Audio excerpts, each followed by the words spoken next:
Well, word on the street is that Prince Henry and Meghan Markle may be going through it because Harry allegedly cheated on Meghan with women from Africa. Well, some people are saying that they are not surprised because the rumor mill has always said that Prince Harry would have preferred a Nubian queen for a wife, but had to compromise with Meghan because she was a safer choice. But is it true that when Prince Harry made his visits to Africa, he cosplayed as a king and slept with a ton of women? And why are all these allegations coming up around the time when Prince Harry is also being accused of being prejudiced against black women? Put it to you this way. I'm going to give you a really good example. The only reason I'm here, Trevor, is because at some point on Tuesday, Prince Harry authorized the release of a damaging piece of news to the outside world without informing me, or my country directors, or my executive director.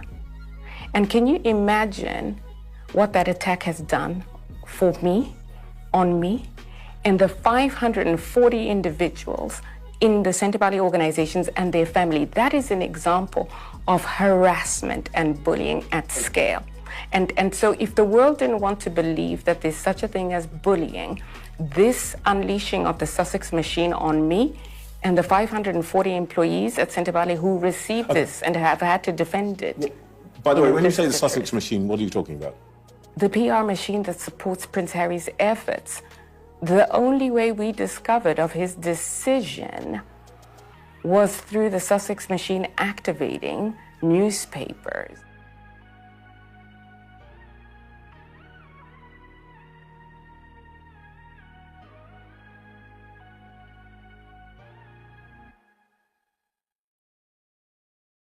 Baby, let's get right into this tea. Okay, Meghan and Harry have always presented a united front, mostly because their marriage is one of the most scrutinized in the world. But if word on the street is anything to go by, that could change because the Duke and the Duchess of Sussex might be weathering a bit of a storm in their marriage. While nothing has been officially confirmed, the rumor mill is churning, hinting at tensions, distance, and a shift in their once united front. Some insiders even say the couple is taking time to recenter and prioritize their family, and others claim that cracks are beginning to show. Reason? Prince Harry's appetite for women, specifically the ones he interacted with in Africa. Honey, I don't have the receipts myself, and I'm only going off line items I've seen making rounds. And one of them says, apparently the ginger-haired one liked cosplaying like he was a 19th century king when he would visit Africa and sleep with women there. Those women are selling their stories to tabloids, so we should have a lot of details soon. Now, allegedly, anyone who knows Prince Harry is not surprised because he has always had a type. In fact, in royal gossip forums, most of the posters keep saying that Harry likes to mess with brown girls. People have pointed out how he had a very prominent photo of Halle Berry in his dorm room to prove that he has always had a type. Remember, this is also the same guy who wrote the book Spare and detailed some pretty weird things. What people are saying is that allegedly, during his many trips to Africa, he may have fulfilled the desires of his heart, and Meghan found out. Based on reports, this has actually affected Meghan to the extent where some have said she is even considering divorcing Harry. Now, I also know that divorce rumors have plagued this marriage for years now, but the streets are saying that this time it could be true. But you know what? Personally, I just find it weird that all these allegations are coming up around the time when Prince Harry is also being accused of being prejudiced against black women. Can someone truly love black women while also being accused of holding unconscious biases against them? Hell yeah,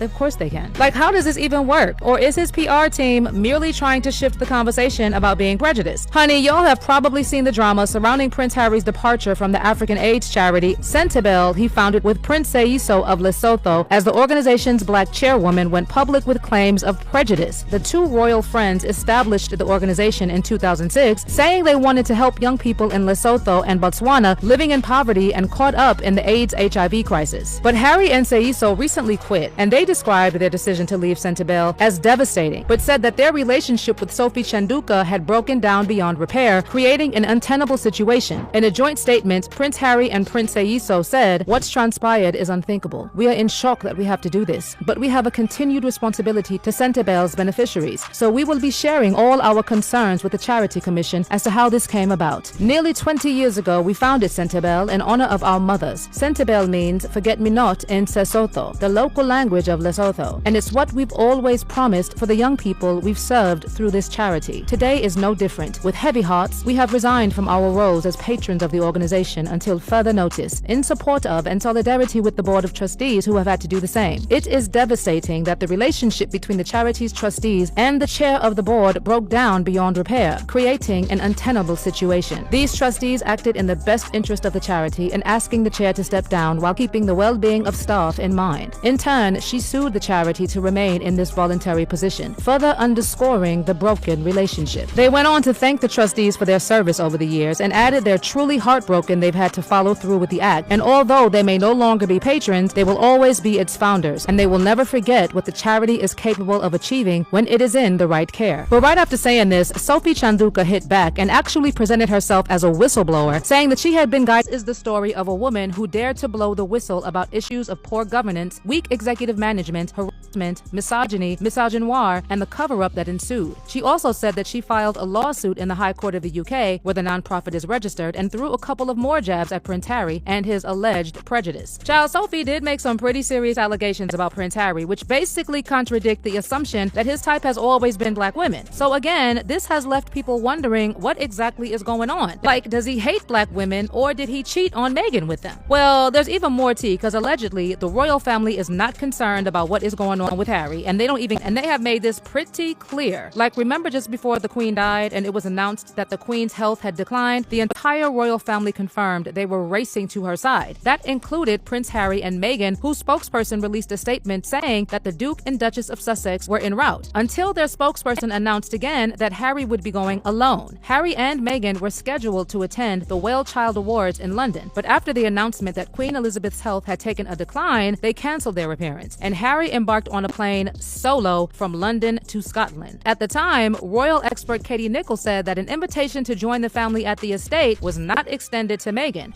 People have also said that given all the times Meghan has gone against the family, they are also not surprised that they would not offer any support. And just to mention a few of those times they clashed. For starters, members of the British royal family are not typically allowed to marry someone that has been divorced, but Meghan was the first ever biracial divorcee to ever marry into the royal family. Meghan also got married on a Saturday, even though it's royal tradition to get married during the week. She actually broke a bunch of other wedding rules. Like when she married Prince Harry in 2018, Meghan demanded to wear the tiara she wanted, but ended up wearing the Queen Mary's diamond bandeau tiara as per tradition. Also, in her vows at her and Harry's royal wedding, Meghan did not vow to obey her husband, which was royal protocol. In addition, members of the British royal family aren't supposed to voice political opinions, as they're a non-political entity, but Meghan broke that rule a couple of times. Meghan also had a baby shower for her son, which was against the royal rules, and she ignored another tradition when she skipped the Lindo Wing photo op, in which they would have posed outside of the hospital after the baby's birth. Traditionally, royal mums, including Kate Middleton, gave birth in the Lindo Wing at St. Mary's Hospital, London, before stepping out for a photo on the hospital steps. Let's also not begin with the numerous dress codes Meghan broke once she joined the royal family. In fact, in 2020, Meghan and Harry actually took it a step further when they announced they wished to distance themselves from royal obligations. They announced they were stepping down as senior members of the royal family and that they'd split time between the US and the UK. And the bombshell resignation from the royal family made headlines and was dubbed Megxit. Then there was an interview with Oprah where Meghan told Oprah that a senior member of the royal family was concerned about the skin color of the couple's son Archie, and she was blocked from access to mental health treatment. Meghan and Harry also said that they fled the United Kingdom under duress and that leaving the royal family for good had not been a part of their long-term plans from the outset of their engagement and marriage. Prince Harry actually added that his family cut him off at the beginning of 2020 and that he and Meghan had been funding their lifestyles through streaming deals and Harry's inheritance from the late Princess Diana. In addition, in August 2022, Meghan once again told the world how she really felt about life post-royal family, saying she was happy to leave the monarchy and regain her freedom, and post about it too. In a scathing interview with The Cut, she claimed that she was required to give her children's photos to the royal rota, but she refused because they called her children the N-word. And let's not forget the other things she has said and done in the recent past that I will not even get into. So yeah, Meghan would not necessarily have the royal family support in case of any issues in her marriage. And like I said, I don't know if the cheating allegations are true, but I would love to know your thoughts. Could it be that Prince Harry's visible alignment with women of color, most notably marrying Meghan Markle and having all these allegations about him liking black women, an attempt to soften or silence allegations of prejudice? Let's be honest, public figures know how optics work, and the royal family in particular has always been hyper aware of